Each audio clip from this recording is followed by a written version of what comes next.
Fala, Doc, beleza? Vamos para mais uma aula, então, de infectologia. A gente vai ver arboviroses, uma visão geral, então, passando pelas principais, sem se aprofundar tanto. Existem aulas específicas para isso, mas a gente vai ter, assim, uma noção geral das principais arboviroses. A gente está no módulo de infecto e eu sou a Bárbara Schwab. Então, vamos lá. A gente vai ver a definição de arboviroses e depois vai ver dengue, febre amarela, zika e chikungunya. Primeiro de tudo, pausa a tua telinha, tenta responder essa questão. A gente vai ver que o difícil nessa aula é fazer justamente o diagnóstico diferencial do que é mais comum na dengue, o que é mais comum na zika, mas a gente vai pegando aos pouquinhos. Então, vamos lá. Arboviroses, então, Doc, são aqueles vírus transmitidos por artrópodes. E aí, lembra, né? Dentro do filo dos artrópodes, lá de biologia, a gente tem os insetos, e aqui o principal deles é o inseto Aedes aegypti, que vai causar, principalmente, né, essas arboviroses que a gente vai ver, que é esse bichinho que tá aí na tela, e ele deve estar picando alguém, né, Doc? Então, a gente sabe que os hematófagos, esses mosquitinhos que picam a gente, são as fêmeas, porque elas têm que ter reserva sanguínea suficiente para conseguir fazer a ovoposição delas, para conseguir gerar filhotinhos.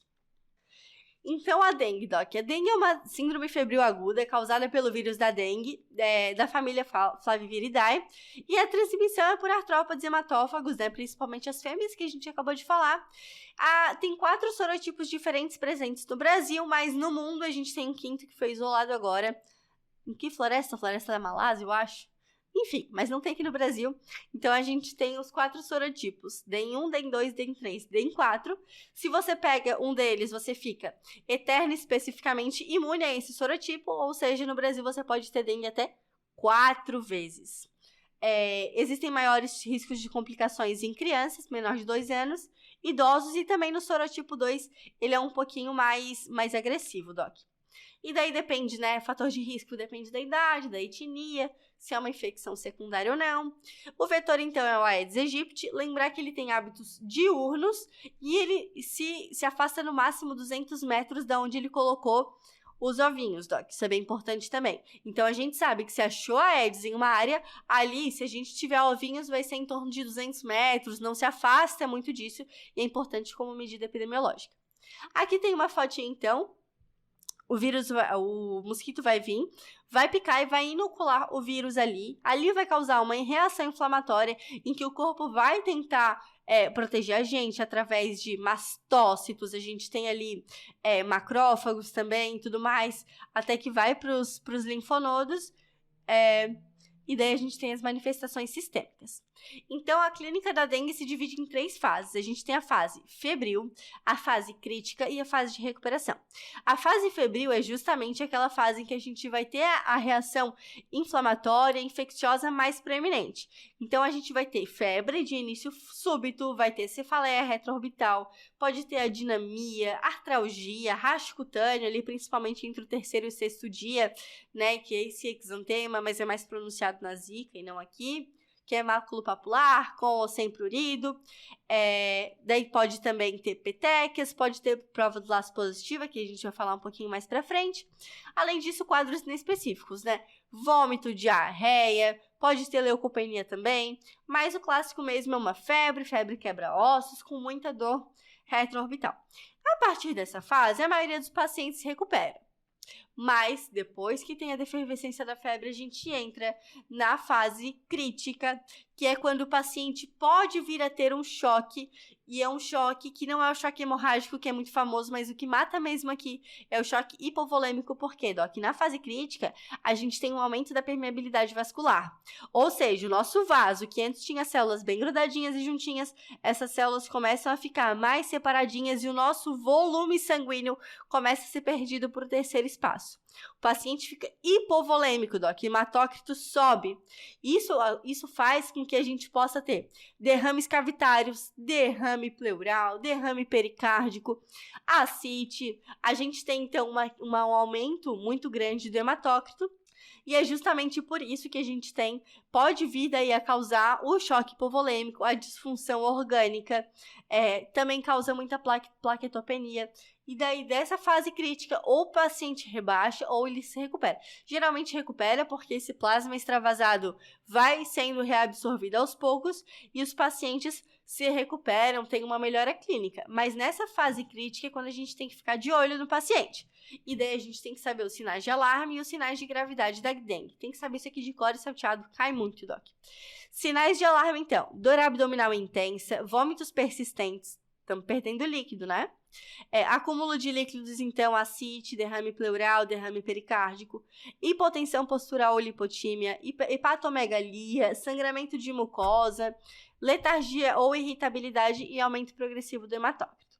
Daí, isso pode ou melhorar ou progredir. Se progride, a gente tem os sinais de gravidade, que é extravasamento grave de plasma, levando ao choque, né? E o paciente vai estar com choque, vai estar taquicárdico, vai ter um tempo de enchimento capilar maior que 2 segundos, pulso fraco, pulso filiforme, uma PA convergente, taquipneia, ele fica oligúrico, então menor que 1 ml por quilo por hora, vai ter uma hipotensão, cianose, acumula líquidos e faz insuficiência respiratória. Daí a gente pode ter aqui um sangramento grave e um comprometimento grave de órgãos. Então o paciente que ele morre por dengue, ele não morre pelo choque hemorrágico, e sim pelo choque hipovolêmico. E aí, como é que a gente diagnostica? Depende. A gente pode diagnosticar pela própria viremia ou então pela soroconversão. A viremia, a gente pode fazer esse teste rápido antigênico, NS1, que é melhor até o 3º dia, porque até o 3º dia a gente tem uma carga viral boa para detectar. Depois do 3º dia, a gente já começa a produzir os anticorpos, principalmente depois do 6º, e daí a gente faz esses testes sorológicos para detectar IgM e IgG. Pegou o paciente com suspeita de dengue, a gente tem que fazer a prova do laço, Doc. Para você que quer residência aí com prova prática, isso também é bem comum. Como que a gente vai fazer a prova do laço? É para a gente ver se vai ter sinais de sangramento ou não. A gente pode ter um sangramento espontâneo, por exemplo, com agente de hemorragia, ou a gente pode ter um sangramento provocado. E aqui a prova do laço é assim. A gente vai medir a PA do paciente, fez aí a PA, daí a gente vai fazer o valor médio. Sistólica mais diastólica dividido por 2. Não é a PAM, né? Que é 2 vezes a diastólica mais a sistólica dividido por 3. Não é.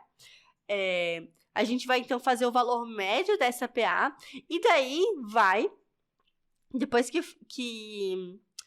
viu o valor médio, insufla o manguito de novo nesse valor médio. Por exemplo, meu valor médio deu 60. Eu vou insuflar o manguito até 60 e deixa até 5 minutos em adultos e até 3 minutos em crianças. Insuflado mesmo, meio chatinho, né? E aí, depois que insuflei, desenho um quadradinho de 2,5 por 2,5 no antebraço do paciente e vai contar ali a quantidade de pontinhos vermelhos de petequias que tem. Ela é positiva se nos adultos tem mais que 20 petequias e nas crianças mais que 10. Então, é assim que a gente interpreta a prova do laço. E aí, a partir de todo o quadro clínico, a gente vai estadiar os pacientes para saber o que a gente faz. Manda para casa, interna, mas interna em enfermaria, interna em leito de UTI. Então, a gente tem um estadiamento, que isso é bem importante, Doc. Grupo A, grupo B, grupo C, grupo D. Grupo A trata em casa, grupo B é um grupo ali meio que não existe, porque a gente vai avaliar e mandar ou para o A ou para o C. Grupo C e D trata em hospital, C em leito de enfermaria, D em leito de UTI. Então, quem que é o grupo A? Paciente que não tem sangramento espontâneo ou induzido. Espontâneo, sangramento que o paciente já está sangrando mesmo. Induzido é aquele com uma prova do laço positiva. Então, o paciente deu uma prova do laço negativa e ele não tem sinais de alarme. E também ele não tem comorbidades, não está com risco social, não é gestante, por exemplo, não tem hipertensão, não tem diabetes, tá? Um paciente que está tranquilo. Aí a gente vai fazer o quê? Vai orientar ele a fazer hidratação, porque lembra, o que mata é o choque hipovolêmico, então a gente tem que botar muito líquido para esse paciente.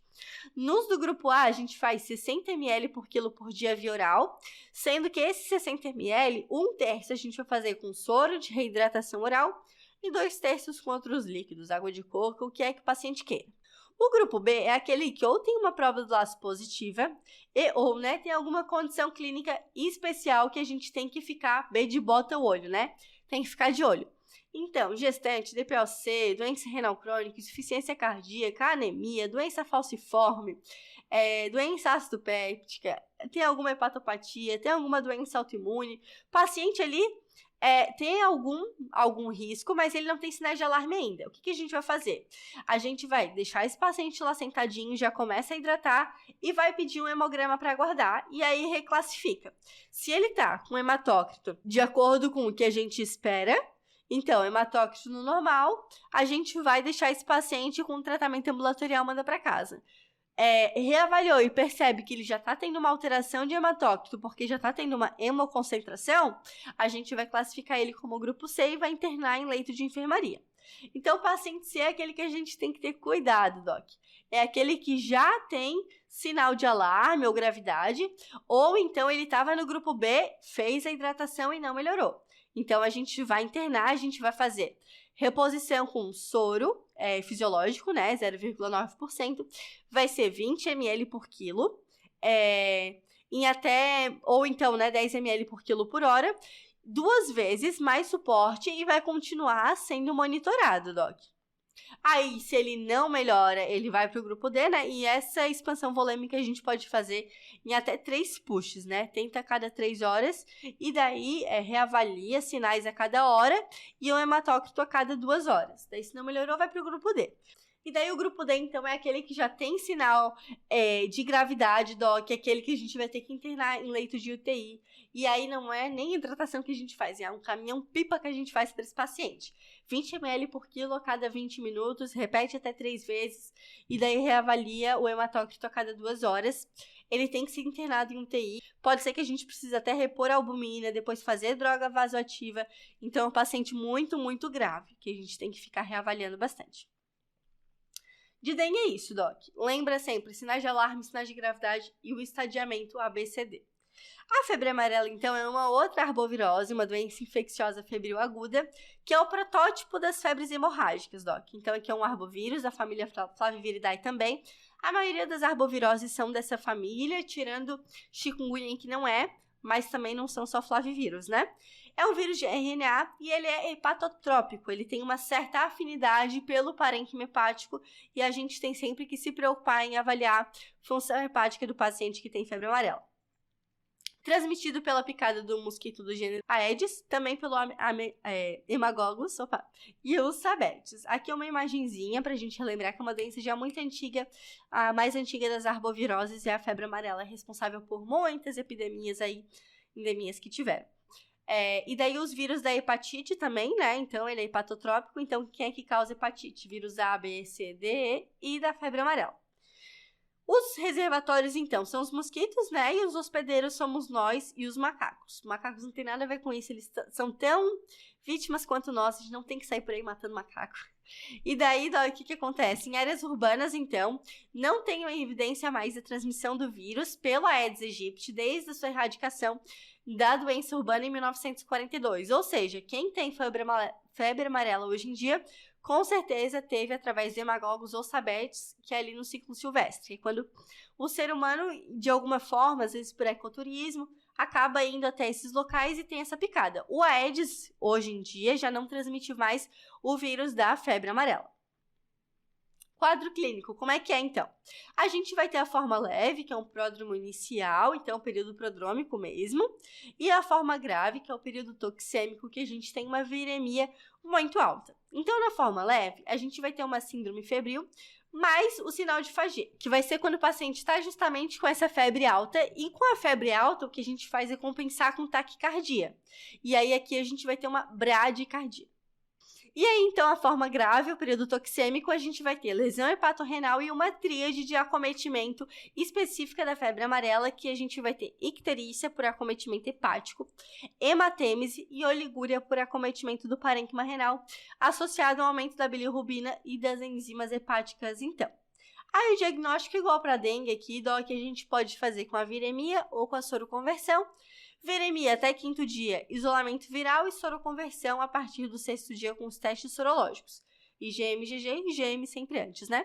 Tratamento é de suporte, não tem muito o que a gente fazer, analgesia, antiemético. E a prevenção, a gente tem a vacina contra a febre amarela, bem importante. Aí a Zika, então, né, causada pelo vírus da Zika, a maioria das pessoas que tem Zika são assintomáticas ou tem uma doença febril autolimitada muito parecida com a chikungunya e com a dengue. O importante aqui é que a Zika está associada à infecção viral com complicações neurológicas, microcefalia congênita, por exemplo, e síndrome de Guillain-Barré. É isso que a gente se preocupa mais.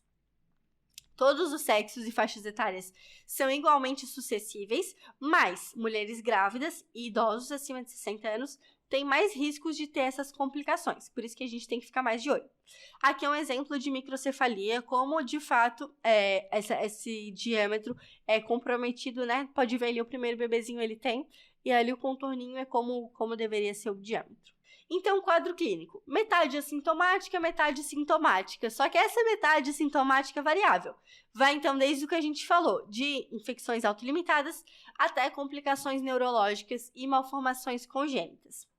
Então, na sintomática, a gente tem febre baixa ou ausente, aqui, marca da zika, importante, exantema pruriginoso e máculo papular crânio-caudal, progressão crânio-caudal, né?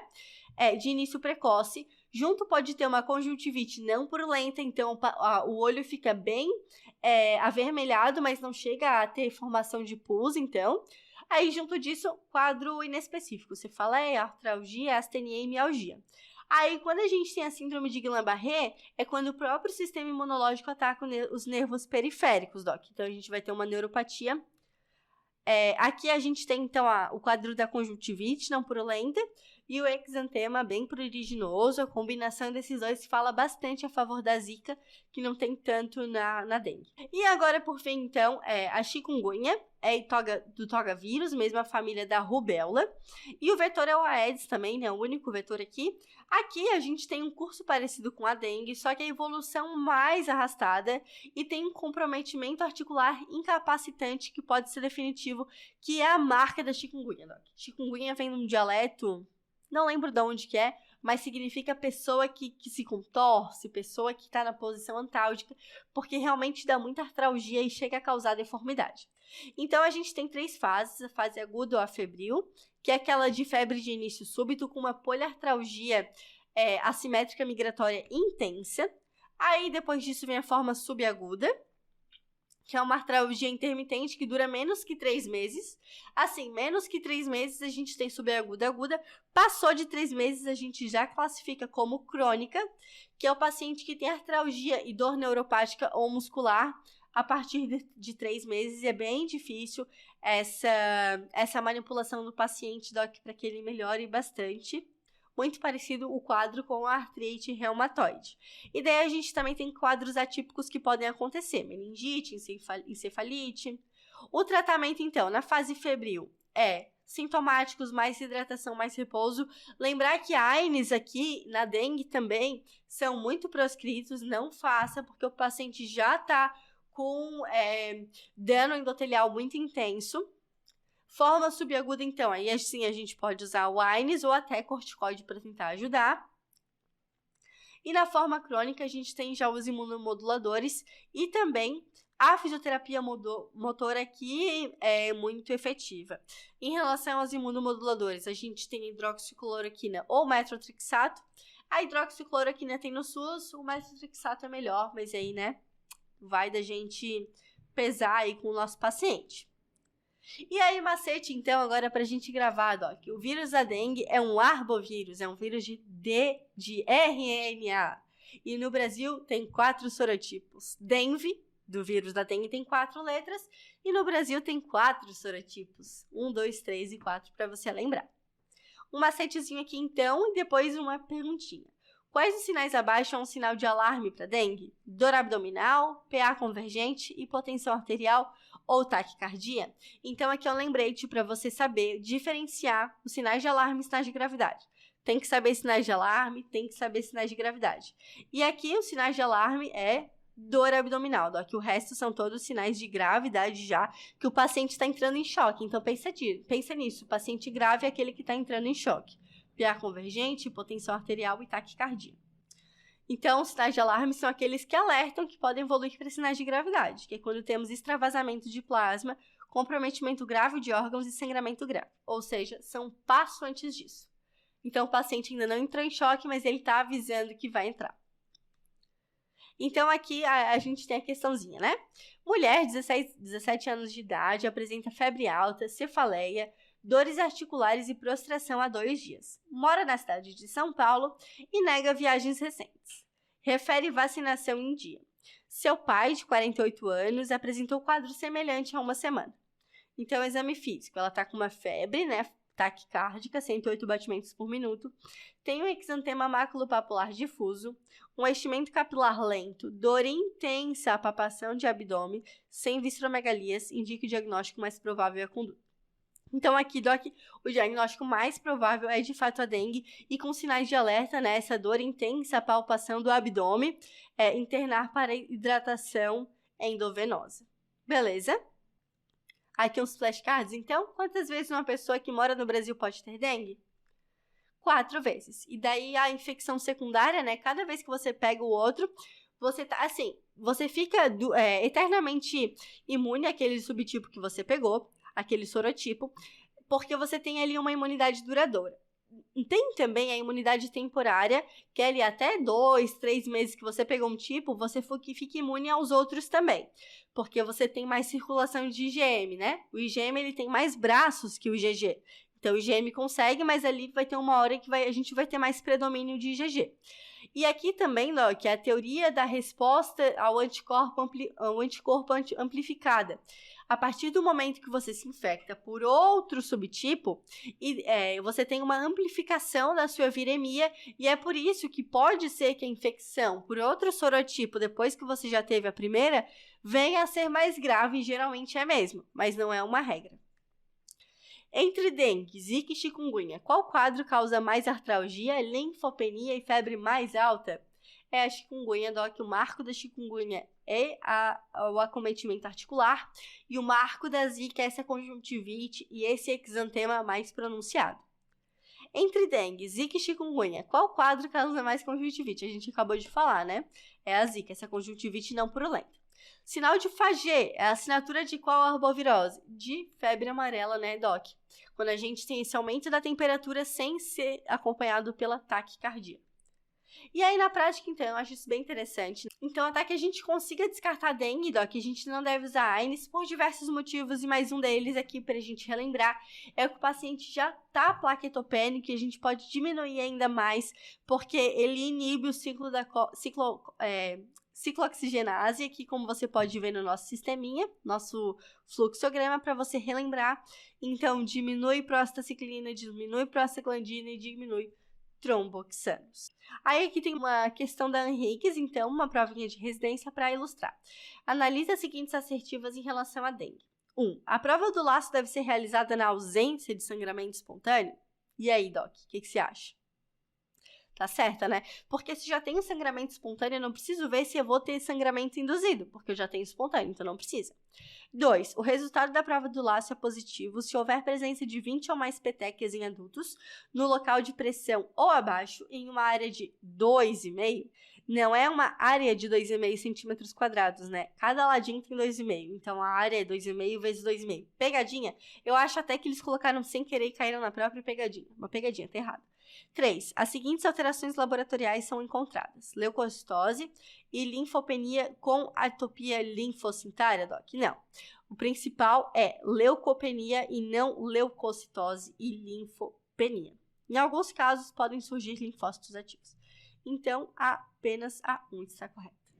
Aqui um resuminho da aula para a gente ter das 4 arboviroses que a gente viu. Dengue, febre amarela, zika e chikungunya.